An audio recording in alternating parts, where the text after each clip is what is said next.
Começa agora um programa que traz tudo sobre o livro mais lido em todos os tempos. Apresentamos O Som do Livro.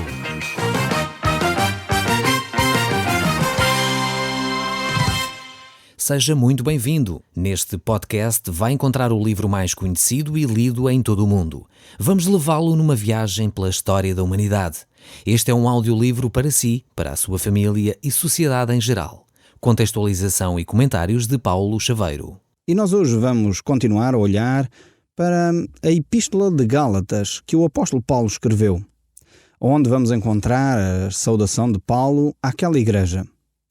Trata-se, por um lado, de uma saudação fria, um pouco formal, porque efetivamente o apóstolo Paulo está a escrever a uma igreja que está a sofrer de um mal terrível. Uma igreja que começou bastante bem a sua caminhada, mas ao mesmo tempo começou a ser influenciada por certos líderes legalistas. E por isso mesmo, o apóstolo Paulo, quando escreve a essa igreja, ou a várias igrejas naquela região, que era mais correto assim, porque eram 4 ou 5 congregações na região da Galácia, ele escreve de uma forma bastante fria e muitas vezes até dura, para chamar a atenção aos cristãos daquela região ali. Nós vemos que os primeiros 5 versículos deste primeiro capítulo tratam da saudação de Paulo à igreja. Depois, a seguir, o apóstolo vai tratar acerca do assunto, vai dar a introdução do assunto que ele quer tratar nesta carta que ele escreve. E isso encontramos do verso 6 até ao verso 10, onde ele torna muito claro o que significa ser cristão, o que ele torna muito claro o que é o Evangelho de Jesus Cristo. Eu creio que, infelizmente, hoje vivemos dias onde há uma grande confusão e vários ouvintes escrevem a perguntar-me: Paulo, qual é a igreja certa para eu frequentar? Eu creio que neste estudo que nós vamos fazer aqui da Epístola aos Gálatas, certamente nós vamos ter aqui uma referência extremamente interessante para nós podermos decidir qual é a igreja que nós devemos frequentar. Nesta carta aos Gálatas nós encontramos uma boa definição do que é o Evangelho de Jesus Cristo. Se nós queremos seguir a Cristo, então devemos saber exatamente o que significa o Evangelho. E diante dessa definição dada por Deus, não por homens, nós devemos tomar as nossas decisões.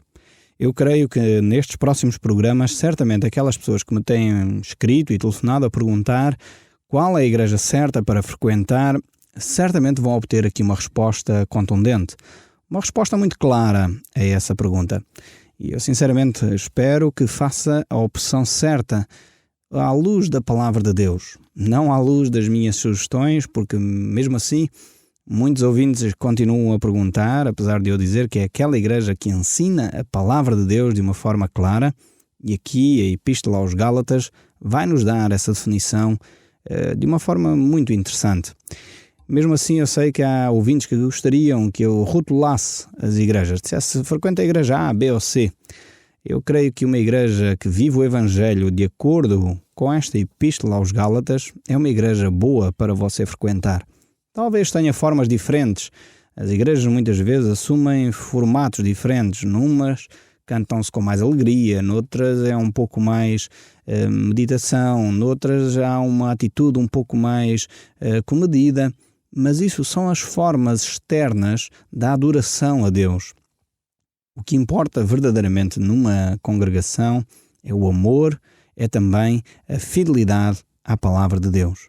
E nesse sentido você tem que estar atento, caro ouvinte, tem que estar atento à congregação onde está, a verificar se o ensino é efetivamente de acordo com a palavra de Deus, de acordo com o Evangelho de Jesus Cristo.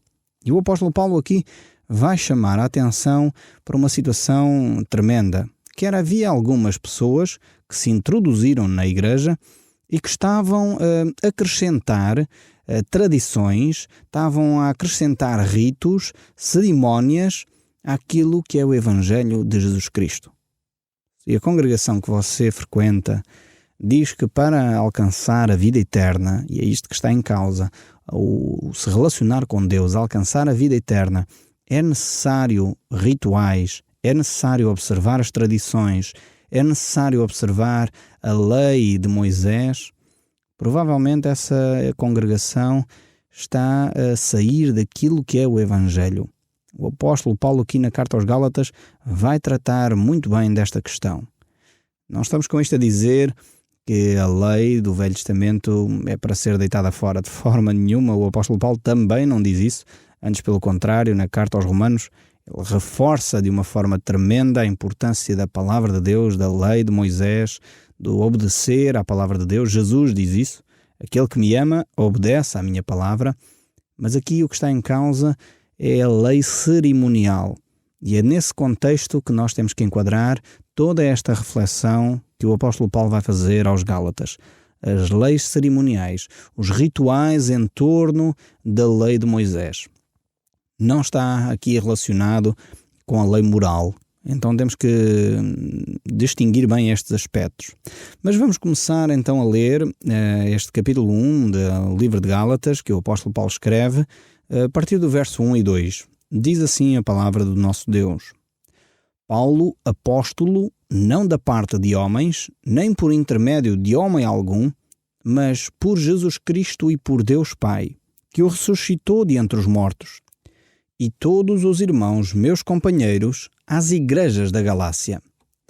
Aqui o apóstolo Paulo começa a fazer a introdução, então, desta epístola. Paulo, em primeiro lugar, apresenta-se como apóstolo, não indicado por homem algum.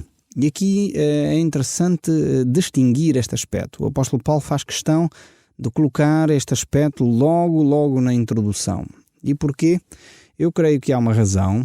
Temos que recuar aqui algumas décadas atrás, lembrar o tempo logo após a ressurreição de Jesus Cristo, em que os discípulos tomaram uma decisão. Estão lembrados certamente que Judas Iscariotes suicidou-se depois de ter traído Jesus Cristo. E os apóstolos então, diante deste vazio, faltava um discípulo, eles então lançaram sortes e foram eles que escolheram o próximo apóstolo.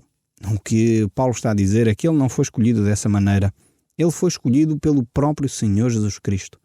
E isto está confirmado no livro dos Atos, capítulo 9, onde o apóstolo Paulo tem um encontro pessoal com Jesus Cristo como nenhuma outra pessoa teve.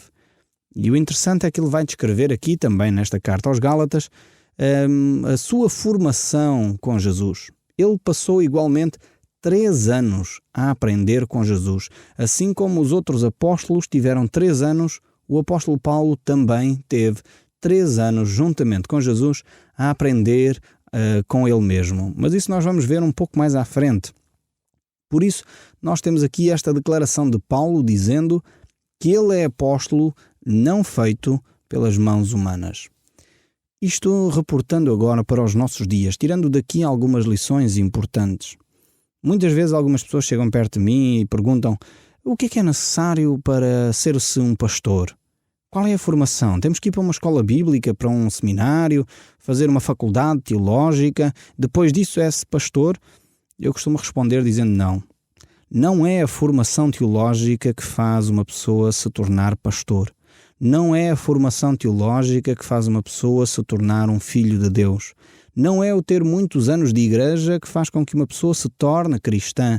Não é tampouco o ter pais ou avós que são cristãos que faz com que eu seja um cristão. Infelizmente, no nosso país, temos tido esta deformação. Temos muitas pessoas que dizem que são cristãos simplesmente porque os seus pais eram cristãos ou porque os seus avós eram cristãos. A pessoa não tem relação nenhuma com Deus, não vai à igreja, não lê a Bíblia, não ora, não tem comunhão com Deus, mas quando alguém lhe pergunta qual é, enfim, a sua orientação espiritual, a sua religião, não, eu sou cristão. É interessante, porque muitos cristãos do nosso país são cristãos por causa dos homens e não por causa de Cristo. Diz as estatísticas que 98% da nossa população é cristã. Mas se nós formos verificar as congregações, as igrejas, e a revista Visão há uns anos atrás lançou uma estatística sobre esta matéria e dizia lá que era 4% das pessoas, desses 98% desse universo, 4% simplesmente frequentavam as igrejas. E isto é verdadeiramente assustador. Como é que 98% da população se diz cristã, quando na realidade 4% é que é efetivamente praticante.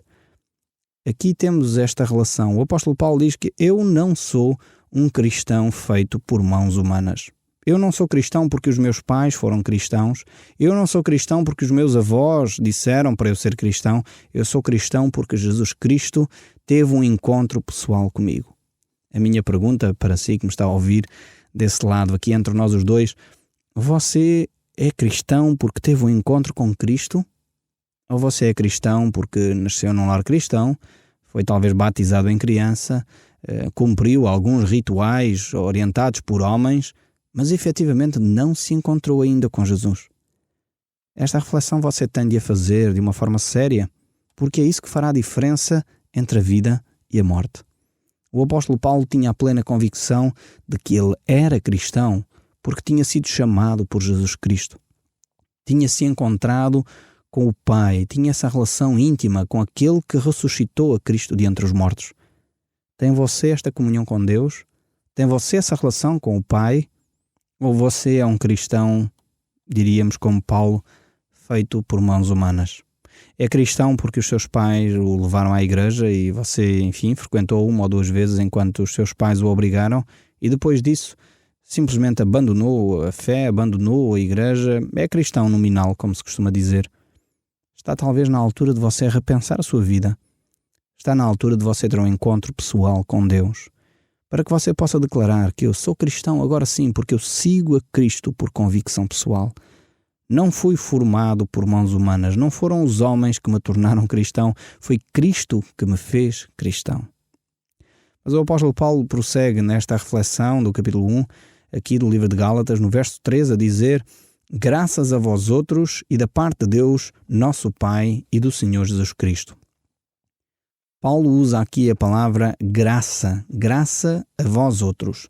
Esta palavra é uma saudação que ele faz, mas ele diz graça e é interessante ver que ele coloca esta palavra graça, que tem todo um contexto teológico extremamente profundo, muito antes da palavra paz. Ele diz graça a vós outros e paz da parte de Deus, nosso Pai.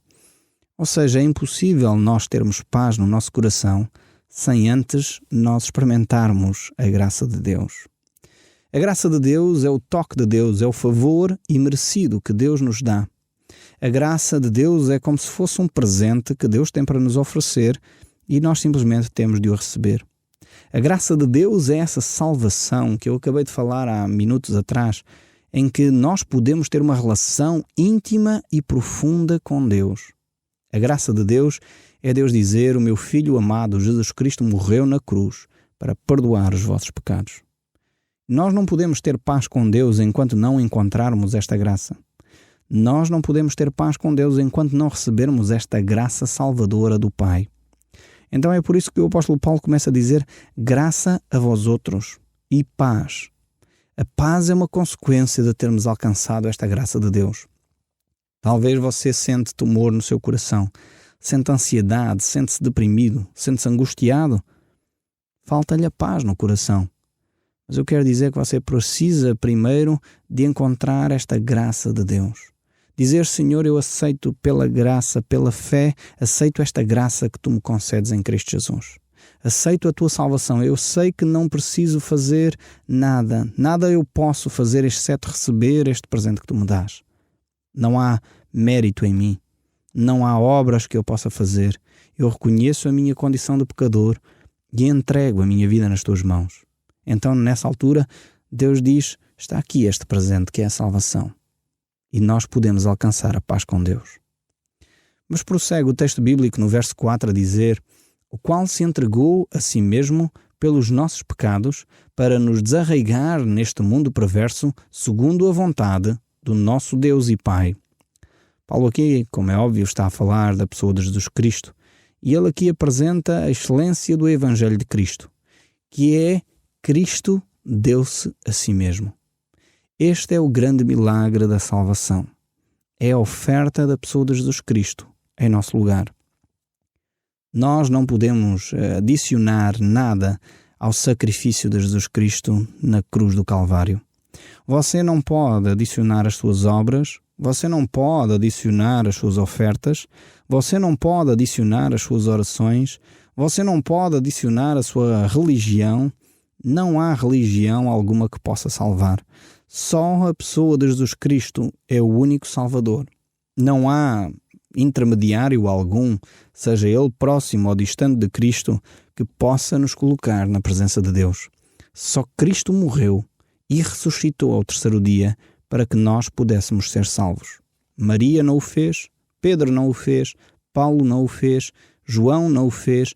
Pode mencionar os apóstolos que você quiser, nenhum dos apóstolos morreu para nós podermos ter vida e vida em abundância. Só Cristo morreu em nosso lugar. Ele que era inocente, padeceu para que os nossos pecados fossem perdoados. E esta é a reflexão que o apóstolo Paulo faz aqui, mostrando que é Jesus Cristo que se entregou a si mesmo. Não foi uma artimanha política. Muitas pessoas pensam que Jesus Cristo, de alguma forma, foi vítima dos fariseus. Outras pessoas têm a ideia de que Jesus Cristo foi, vítima de uma cabala ou de uma artimanha exercitada por Pilatos e Herodes. Não, Cristo entregou-se Ele mesmo. Foi voluntário que Ele fez isso. Ele fez isso por amor a cada um de nós. Ele fez isso para que você e eu pudéssemos hoje experimentar paz com Deus. Ele fez isso para que os nossos pecados pudessem ser perdoados. E é por isso que nós ficamos única e exclusivamente gratos a Cristo, porque Ele foi o único que morreu em nosso lugar. Eu fico alarmado quando muitas vezes alguns cristãos tentam pôr figuras da história equiparadas a Jesus Cristo. Esse é um acréscimo ao Evangelho, um acréscimo terrível que o apóstolo Paulo condena de uma forma tremenda, que as Escrituras todas condenam de uma forma tremenda. Jesus é uma figura única. Jesus é uma figura central na nossa relação com o Pai. É por isso que nós adoramos a um único só Deus, Pai, Filho e Espírito Santo. Podemos continuar a nossa leitura aqui, pois temos de facto muitas coisas para retirar de cada verso que nós lemos.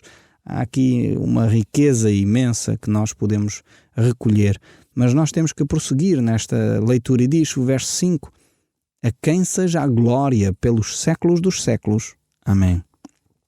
Esta frase pequena, Paulo mostra a quem nós devemos dar o louvor e a glória e a adoração. A nossa adoração, o nosso louvor deve ser exclusivo para Deus Pai, Deus Filho e Espírito Santo. Nós não podemos, nós não devemos adorar outra entidade qualquer a não ser o Pai, o Filho e o Espírito Santo, a não ser a Trindade de Deus. É a única coisa a quem nós devemos dar glória, é o único ser que merece todo o louvor, é nosso Deus e Pai, e o nosso Senhor Jesus Cristo, e o nosso Espírito Santo que habita e atua em cada um de nós. Por isso mesmo o apóstolo Paulo diz que a Ele seja dada a glória pelos séculos dos séculos. Não só agora, e já tem sido dada esta glória pelos séculos dos séculos. O cristianismo tem efetivamente milhares de anos, mas antes desse evento acontecer na história da humanidade, que mudou radicalmente a humanidade, nós podíamos ver que havia homens dedicados à adoração a Deus de uma forma exclusiva. Nós não podemos fazer acréscimos a essa relação, a essa adoração. Infelizmente, mais uma vez, verifico no nosso meio demasiadas pessoas que têm outros deuses como preferência. Elegeram outras entidades para prestar homenagem, para prestar veneração. Infelizmente, no nosso país, nós assistimos a situações destas quase diariamente.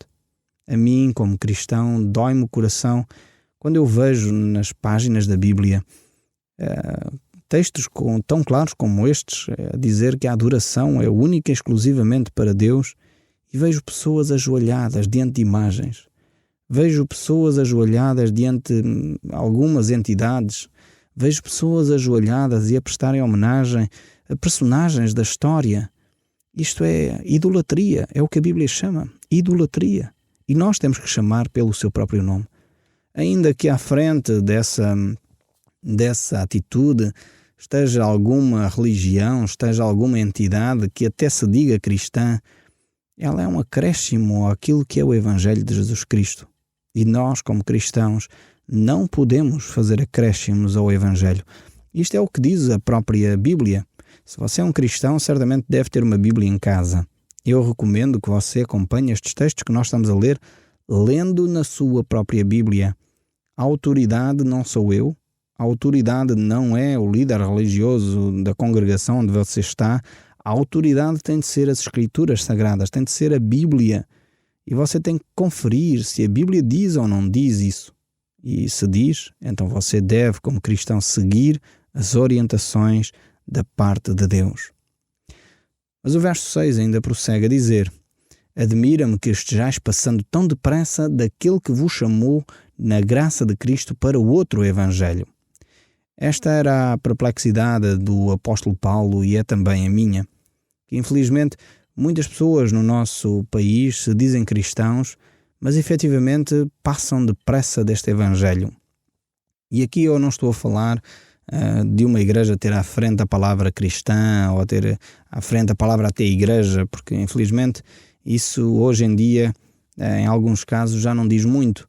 Precisamos de efetivamente verificar se essa congregação, se essa igreja ensina ou não o Evangelho de Jesus Cristo. Mas continuando aqui a nossa leitura, vamos voltar aqui ao verso 7, o qual não é outro, senão que alguns que vos perturbam e querem perverter o Evangelho de Cristo. O que o apóstolo Paulo está a dizer é que não há dois evangelhos. Quando ele sugere esta ideia, há um só evangelho. E há muitos que pervertem, acrescentam coisas ao evangelho e nós temos que ter essa cautela.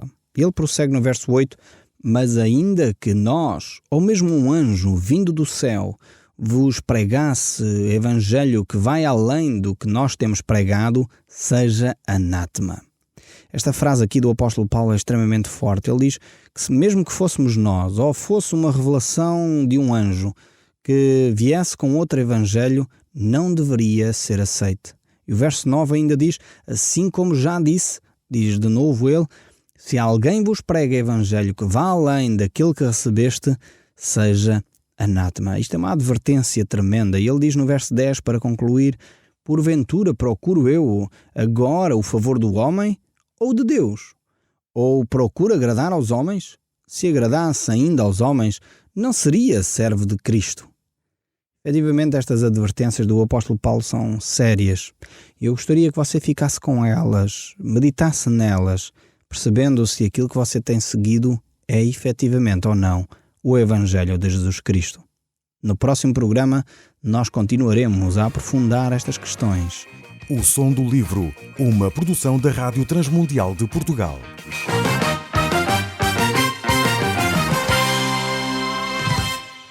RTM. Conhece todos os nossos programas em rtmportugal.org. Uma produção da Rádio Transmundial de Portugal.